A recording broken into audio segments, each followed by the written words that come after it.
صحابہ کرام رضوانُاللہ علیہم اجمعین رسول صلی اللہ علیہ وآلہ وسلم کی مجلس میں بیٹھے تھے۔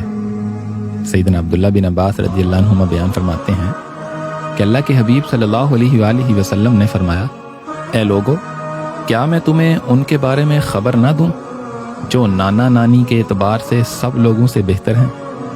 پھر فرمایا، کیا میں تمہیں ان کے بارے میں نہ بتاؤں جو چچا اور پھپھی کے لحاظ سے سب لوگوں سے بہتر ہیں؟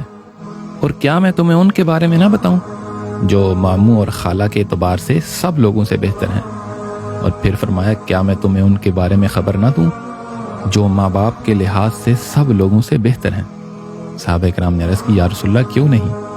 تو آپ علیہ الصلوۃ والسلام نے فرمایا، وہ حسن اور حسین ہیں، ان کے نانا اللہ کے رسول ہیں اور ان کی نانی ختیجہ بنت خویلد ہیں، ان کی والدہ فاطمہ بنت رسول اللہ صلی اللہ علیہ وآلہ وسلم ہیں، ان کے والد علی بن ابی طالب ہیں، ان کے چچا جعفر بن ابی طالب ہیں، اور ان کی پھپھی ام ہانی بنت ابی طالب ہیں، ان کے ماموں قاسم بن رسول اللہ صلی اللہ علیہ وآلہ وسلم ہیں، اور ان کی خالائیں رسول اللہ صلی اللہ علیہ وآلہ وسلم کی بیٹیاں زینب، رقیہ اور ام کلثوم ہیں، ان کے نانا، والد، والدہ، چچا، پھپھی، ماموں اور خالہ سب جنت میں ہوں گے، اور فرمایا وہ دونوں بھی جنت میں ہوں گے۔